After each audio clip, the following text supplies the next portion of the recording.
Neolithic Jericho is one of those early settlements.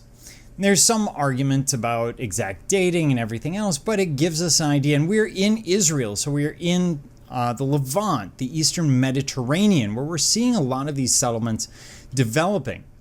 And it starts as a hilltop village and develops from there. It's actually built around a spring, and this is not surprising. After all, the idea of water just sort of coming from the ground, especially in a dry, arid area such as Israel, is going to be seen as A, pragmatic because it's a water source, but B, almost spiritual.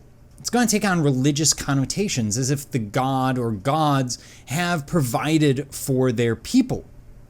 Now, why build on a hilltop? Because it is easily defensible. You always want the high ground. The enemy can be seen coming towards you, and then it's harder for them to come up the hill towards your walls as opposed to being on, well, level ground.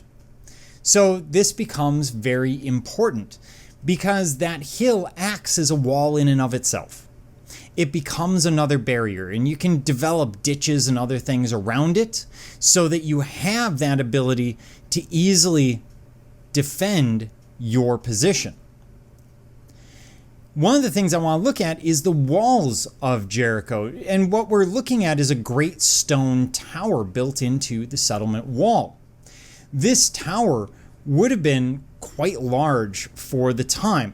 And what it indicates is fortification, first of all, because it's part of the walls. So before we get into the tower itself, the only reason you need walls is because you're worried about someone else coming over and taking your stuff or your land. It's about resources. All war, ultimately, is about either resources or self-defense. And this is taking care of both of them. It means that they have something that they want to defend. They have a surplus, probably of crops, but maybe of other materials that they have from the area. In terms of construction, it's a very simple wall. The tower that we see would have been around 30 feet tall, and it would have acted as a lookout post. And then, so going up into the tower, it's almost solid stone, and you would have entered into it and gone up a staircase inside, whereas the walls themselves were stone with some kind of rampart that you could have stood on at the top, making a lot of sense because then you can throw spears down or fire arrows down and you have gravity on your side. In terms of size, these were quite massive. The walls were 5 foot thick and 13 feet tall, with at least that one 30-foot tower, if not more. Of course, we don't have everything because as so many of these settlements would go through, they would go through war. It will be burned, it will be looted, and we'll see settlements built on top of it.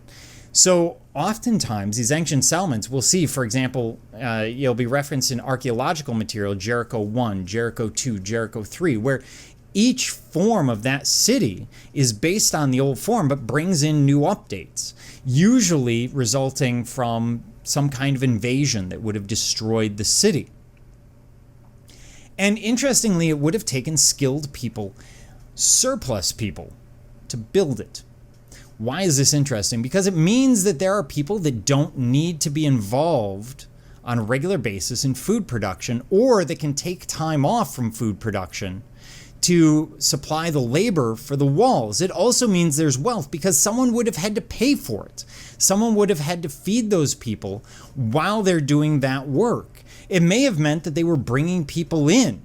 We're not really sure, but we do know that they are still standing. And as you can see, the land has grown up around it. That's the idea of building settlement upon settlement because it was chosen for a reason. Those reasons are probably still good when someone comes in and says, you know what, let's build a new settlement here because it's still hilltop, it's still easily defendable, we'll just improve the walls. So Jericho is a very interesting place, and we're going to look at a number of artifacts, or at least a few artifacts, from Jericho.